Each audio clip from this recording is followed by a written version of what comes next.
Muchas gracias, Ariel, y a los distinguidos panelistas. Bueno, hemos recibido muchos comentarios y preguntas en nuestra sala de chat y nos gustaría poder responder a muchas de ellas.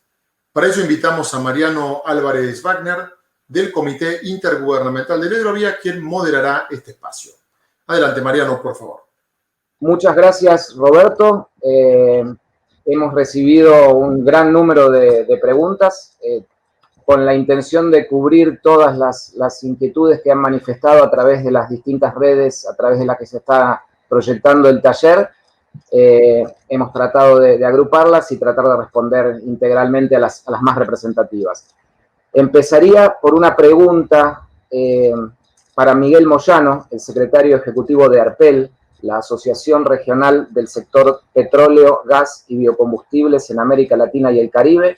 Y la pregunta, Miguel, dice así: existen varias alternativas tecnológicas con mayor o menor nivel de madurez. ¿Por qué entiende que el gas natural sería la más apropiada? Bueno, gracias.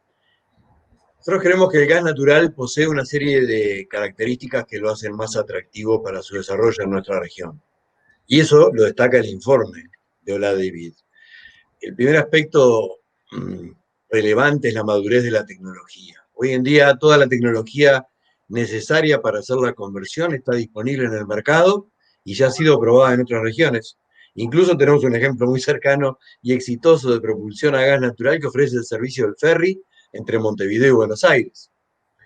Además, el informe plantea que los tiempos de recuperación de la inversión para la adaptación de las embarcaciones están en el rango de 4 a 15 años, dependiendo de la tecnología, de la potencia, de los precios de los energéticos, etc. Y son tiempos razonables de retorno de la inversión, pero también se debe trabajar simultáneamente en los mecanismos de financiamiento y de fomento de la inversión. Hay otro aspecto que ya fue mencionado y es la disponibilidad de los recursos de la región. Bolivia y Argentina son países ricos en gas natural. Se generan oportunidades de desarrollo de estos mercados y asociado a esto hay una vasta experiencia con el gas natural y no así con otras opciones tecnológicas. Por lo que, naturalmente, se demorarían más tiempo en desarrollarse y traerían asociados otros costos. Es decir, que es una solución costo efectiva, capaz de generar inversiones y de reducir hasta un 20% las emisiones de dióxido de carbono y casi en la totalidad del material particulado y otros contaminantes.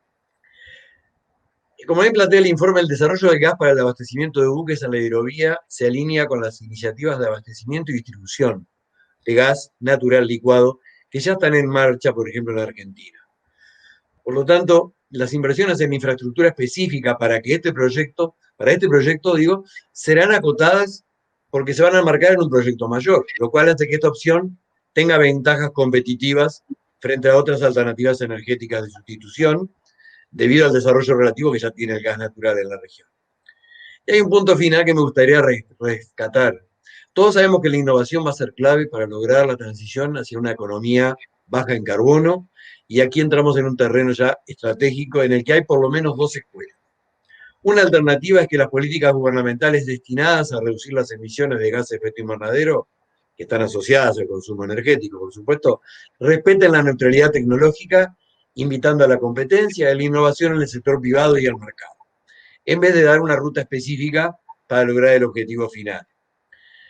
Sin embargo, considerando el aporte de la producción de petróleo, gas y biocombustibles de las economías de América Latina, es más que razonable que los gobiernos de la región quieran desarrollar políticas que apoyan directamente el uso de ciertas tecnologías con bajas emisiones de carbono, pero dando preferencia al consumo de sus propios recursos energéticos para continuar desarrollando sus economías y simultáneamente contribuir a la reducción de emisiones de gases de efecto invernadero. En resumen, estos países van a querer promover el uso del gas natural y de los servicios y tecnologías asociadas a su consumo. En fin, está claro que la tecnología va a seguir evolucionando, que hay otras tecnologías que serán más competitivas en el futuro, pero el desarrollo del gas natural puede ser perfectamente compatible con otras fuentes como el biometano o incluso el hidrógeno. Por eso también es importante generar estos espacios de diálogo como los que se están dando aquí, para impulsar políticas que sean coherentes, que sean articuladas y que permitan programar adecuadamente la sustitución tecnológica para adoptar el mejor camino para la transición.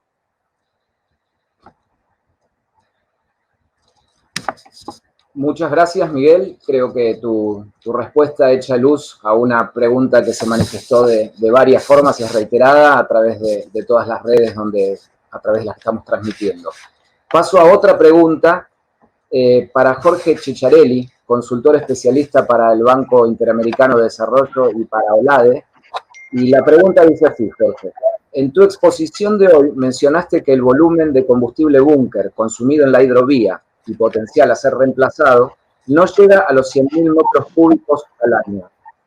¿Cuál sería el volumen a reemplazar si consideráramos otros puertos que se hayan ubicados geográficamente cerca, pero no entran dentro de la jurisdicción de gobernanza de la hidrovía? Sí, en efecto, el volumen que se comercializa en otros puertos que no entran formalmente dentro del ámbito de la hidrovía, como los puertos de Buenos Aires, el de La Plata, el de Bahía Blanca, no es tan cercano, el de Montevideo. Cuando sumamos todos esos volúmenes, alcanzamos una cifra que sería 10 veces superior a la que se consume dentro de la hidrovía. Es decir, estamos hablando de unos 800.000 metros cúbicos al año. Evidentemente, esta es una cifra elevada y sería un objetivo también paralelo del estudio que el caso de la hidrovía sea considerado un leading case para luego expandir el mismo proyecto de descarbonización de los combustibles marinos a estos otros puertos. Muchas gracias, Jorge, por tu respuesta. Creo que clarificó mucho la inquietud de nuestra audiencia. Ahora voy a tratar de integrar varias preguntas de la audiencia. Sería para Raúl Podetti, de la Asociación Argentina de Ingeniería Naval. Y las preguntas serían así. ¿Cuál sería el impacto de la reducción del costo logístico esperado de esta transición al gas natural licuado? Y ¿cómo deberían tenerse en cuenta los costos externos o las externalidades que esto genera? Por favor, Raúl.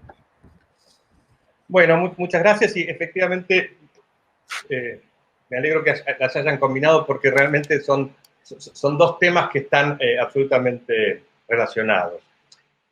Respecto de la primera parte de los costos logísticos o del ahorro logístico, la reducción de los costos, que es un ahorro en definitiva, cuando hemos charlado de esto con otra gente, la pregunta que nos ha resurgido o reformulado es, ¿quién se queda con el botín? En definitiva, según vimos en la presentación, pesos más, pesos menos, un 30% de ahorro logístico aplicado sobre $20 por tonelada de flete. Estamos hablando, y en 22 millones de toneladas, estamos hablando de 132 millones de dólares anuales, lo cual es realmente una cifra interesante como botín. Entonces, vamos a ir pensando quiénes son los potenciales participantes de este botín. Indudablemente que los armadores tienen que, por lo menos en los primeros años, aspirar a una parte de ese ahorro mínimamente para cubrir las inversiones nuevas que tienen que hacer para pagar los créditos que necesariamente tienen que ser a largo plazo y a tasas muy interesantes, como es en cualquier país o cualquier región que quiere desarrollar su industria naviera y naval. Pero si además de esta parte obvia, digamos, de los armadores, miramos un poquito más allá, el temor es que por ahí, lógicamente, con el afán de manejar el negocio y la rentabilidad, los cargadores tiendan a quedarse con una mayor ganancia a causa de esta reducción de costos. Y ahí tenemos un inconveniente, porque lo ideal sería que logremos además una solución que permita aumentar el volumen de la carga, porque también productores más alejados, como son los productores más del norte, por ejemplo, de Argentina, que no pueden participar hoy con sus producciones por justamente los altos costos logísticos, a raíz de estas mejoras, estos ahorros logísticos, puedan también participar de con sus producciones. Esto sería sumamente importante para que el impacto del gas no sea solo ambiental, sino también tenga estas otras externalidades, si se quiere, sociales. Respecto de los costos externos que mencionaba también la pregunta, en general la política exitosa, cuando se tienen en cuenta estos costos externos, que lamentablemente no los vemos muy tenidos en cuenta en la región, es que el que genera el gasto es el que se haga cargo. En definitiva, si se diluyen estos costos externos, como es el costo al medio ambiente, el costo en la salud, el causante de muertes, etcétera, por estos gases contaminantes, y por supuesto, ni que hablar de los gases de efecto invernadero,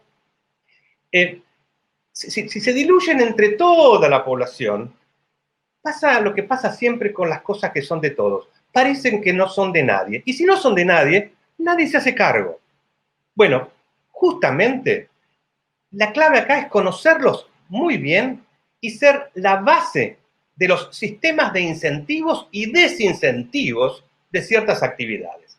Esto no se llama de otra forma que políticas públicas. Este proceso, que es clave, se llama internalización de los costos externos.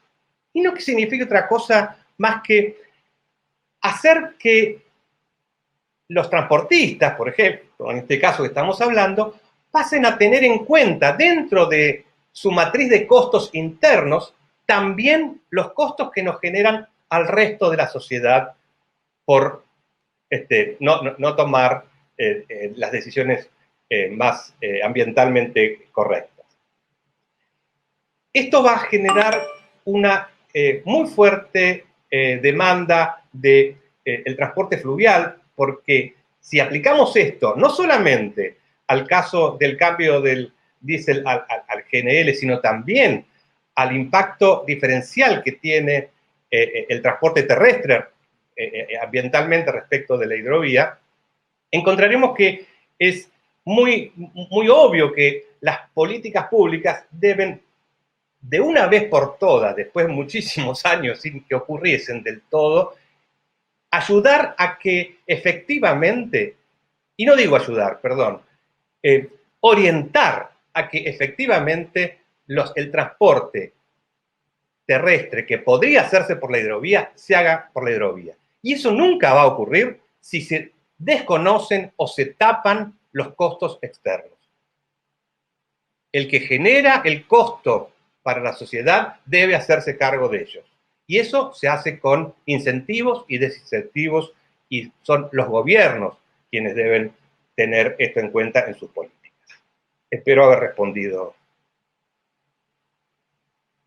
Definitivamente, Raúl, respondiste muy bien. Creo que clarificó este interrogante que se plantea de forma común. Además, la referencia que haces a las políticas públicas combinadas con ya la reducción de externalidades al estar pasando a un combustible más limpio y menos contaminante, definitivamente es el camino a seguir. Bueno, creo que con esto respondemos un poco el qué a lo que se planteó, y otro interrogante que se repite, una pregunta que se reitera en la audiencia, es el cómo, que en parte lo hablabas vos a través de las políticas públicas, y tengo una pregunta que me gustaría hacérsela a Gabriel Castellanos, de IRENA, la Agencia Internacional de Energías Renovables, y la pregunta, Gabriel, dice así: ¿cuáles son algunas de las medidas y acciones que facilitarían el aprovechamiento de combustibles renovables en el transporte internacional, fluvial y marítimo en el mediano y largo plazo? Bueno, muchas gracias, Mariano, por la pregunta, una excelente pregunta.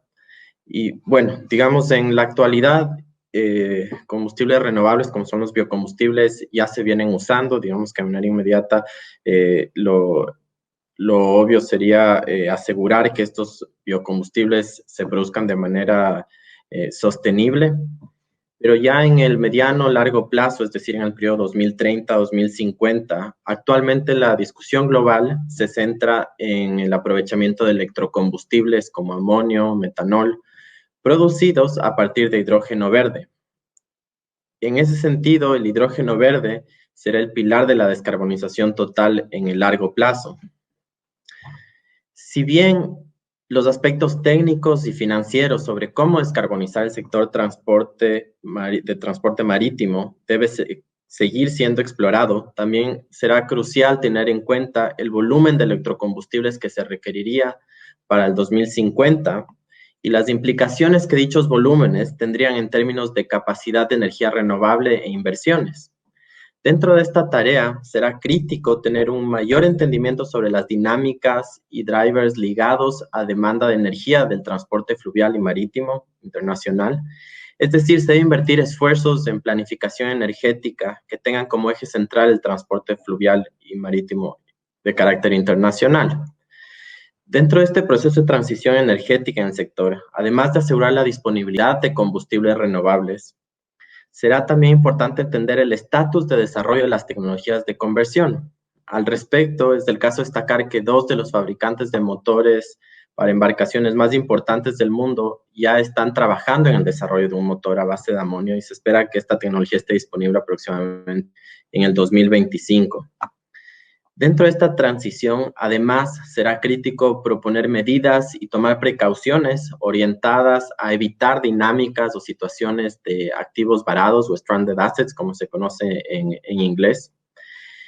Y rescatando las palabras de los ponentes anteriores, también será importante el desarrollo, de proyectos piloto y el despliegue de mecanismos desincentivos e incentivos que estimulen el uso de combustibles renovables en buques. Finalmente, es importante enfatizar que la descarbonización del transporte fluvial y marítimo requerirá un esfuerzo de carácter global y regional, como este es una muestra de aquello, lo que se viene haciendo en la hidrovía Paraná-Paraguay, que involucre la cooperación de partes interesadas, tanto públicas como privadas. Y bueno, con estas últimas palabras, Mariano, de vuelta a ti. Gracias. Muchísimas gracias, Gabriel. Creo que avanzamos mucho ahí en las preguntas reiteradas. Hasta ahora veníamos hablando mucho del qué y, como dijimos, el cómo es esencial. Creo que estamos todos de acuerdo en el qué y que señales esta necesidad de ver la normativa y la previsibilidad de los incentivos y los desincentivos como una forma de viabilizar esto es clave. Agradezco, desgraciadamente no podemos seguir con muchas preguntas, creo que fueron las más representativas de lo que se estaba cuestionando la audiencia. Seguiríamos durante 1 hora más. Les agradezco la presencia y las respuestas dadas a los 4 y seguiremos trabajando con su asistencia desde la Secretaría Ejecutiva en este tema que tan caro nos es. Muchísimas gracias.